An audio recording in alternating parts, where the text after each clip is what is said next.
দোস্ত, তোমরা যারা আজকে 365 দিনে কোনোদিন খোদার ফজরের নামাজ পড়লা না, তিনি যদি বলে ফেলে যে নাফরমান আর কোনোদিন তোরে আমি সেজদা দিতে দেব না, তোর কোন আব্বাই সেজদা দেওয়াইবে তোরে? এই নাফরমান, গত 1 বছরে যে কোনোদিন 5 ওয়াক্ত নামাজ পড়ো নাই, আল্লাহ যদি বলে যা আর কোনোদিন তোকে সেজদা দিতে দেব না, যা। নূহ নবীরে বলছে যে আপনাকে না বললাম আপনি নবী, আপনি ভুল করছেন কেন? আপনারা না বলছি এই নবী, তোমাকে না বলছি আমি আর কাউকে ঈমান দেব না, আবার বলছো কেন?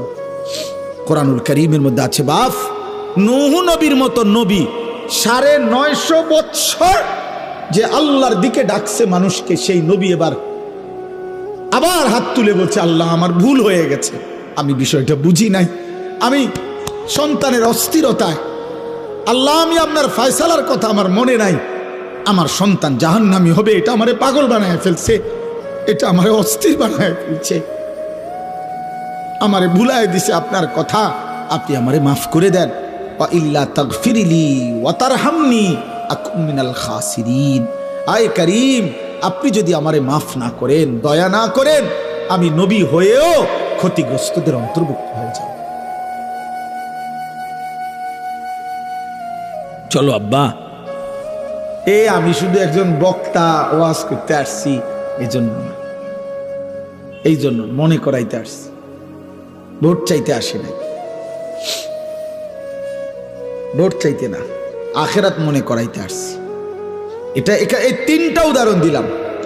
নবী সাল্লাল্লাহু আলাইহি সাল্লামের হাত নামায় দিছে, ইব্রাহিমের হাত নামায় দিছে, নূহের হাত বলে না কেন? তার চাইতে দামি এখানে কে? এই সৃষ্টিতে কে? আগামীতে আসবে কে? এবার আন্দাজ করেন, আল্লাহ আমারে আপনারে যারে যে আমাদেরকে যাদেরকে ঈমান দিছে, আমরা কালেমা পড়তে পারি, আমরা শুনছি, আমরা মুসলমান, আমাগো আব্বা মা মুসলমান, এই নিয়ামতের কি পরিমাণ কদর করা উচিত, কদর করা উচিত। এই জন্য বললাম রে ভাই, হেদায়েত কার হাতে? ফয়সালা কার হাতে? সর্বশ্রেষ্ঠ রাসূলের হাতেও না, তো বক্তার হাতে তো বেলে নাই, বক্তার তো সেই হিসাবে কি নাই, বেলে তো নাই। আচ্ছা, এর উল্টা আরো 3টা উদাহরণ দেই, দেখেন আরো সহজ, এটাও লম্বা না, 3টা আবার বিকল্প উদাহরণ দেখেন, আপনি আরো মজা পাইবেন। এই 3টা উদাহরণ আপনি দেখেন। বাপ ফুত 2 জন, ফুতের বয়স মাত্র 12 বছর। বাপে ফুতেরে বলল আমি স্বপ্নে দেখছি আব্বা তোমার আমি আল্লাহর জন্য জবাই করতেছি। তোমার 12 বছরের ছেলে কয় আব্বা আমি রাজি।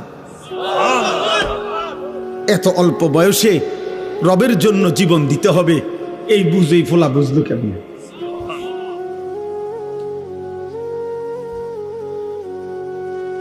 আল্লাহ বলছে দেখো তো এবার ইব্রাহিম আবার ইসমাইল, আমি আল্লাহ 2 জনকেই পূর্ণ ঈমানওয়ালা বানায় দিলাম, এটাও আমার ফয়সালা। আচ্ছা, এবার আবার শুনেন, 10 বছরের একটা ছেলে, সে 10 বছর বয়সে বাড়ির থেকে তার ভাইরা তারে বাইর করে দিয়া কূপে ফেলে দিছে। সে 10 বছর বয়সেই বাবার থেকে বিচ্ছিন্ন, মার থেকে বিচ্ছিন্ন। এরপরে একটা বাজারে কৃতদাসের মতো বিক্রি হয়েছে। একটা বাড়িতে যারা সবাই ছিল মূর্তি পূজক, যারা সবাই প্রতিমার পূজা করত, এই মূর্তি পূজক ফ্যামিলিতে এই ছেলেটা 10 বছর বয়স থেকে বড় হয়েছে, যেখানে তার মা নাই, বাবা নাই, দাদা নাই, দাদি নাই, নানা, চাচা, মামা, ফুফা কেউ নাই, ঈমানের কোনো পরিবেশ নাই, কেউ নাই। একটা মানুষ তাকে লা ইলাহা ইল্লাল্লাহ শোনাবে এমন কেউ ছিল না যার। কিন্তু 10 বছর বয়স থেকে কুফুরির ঘরে বড় হয়ে এই যুবক যখন প্রাপ্তবয়স্কে এক সুন্দরী রমণী তাকে যখন জিনার জন্য ডাকছে, যুবক তৎক্ষণাৎ আল্লাহকে ডাক দিছে। কে তারে শিখাইলো? মালিক। ক্বালা মাযাল্লাহ, জুলাইখার আমন্ত্রণে ইউসুফ চিৎকার দিয়ে বলছে, আমি আল্লাহকে ভয় করি, আল্লাহর কাছে পানাহ চাই। ইন্নাহু রাব্বি আহসানা মাসওয়াই, আমার সেই আল্লাহ যিনি আমাকে জন্ম থেকে এই পর্যন্ত বড় উত্তম ভাবে লালন পালন করেছেন। ইন্নাহু লা ইউফলিহুজ জালিমুন। ইউসুফ আলাইহিস সালাম জুলাইখাকে মোট 3টা কথা বলছে। 1 নাম্বার বলছে, জুলাইখা তোমার এই হারাম প্রস্তাব থেকে আমি আল্লাহর পানাহ চাই। 2 নাম্বারে বলছে, জুলাইখা আমার আল্লাহ আমারে বড় বেশি যত্ন করে লালন পালন করেছে জুলাইখা।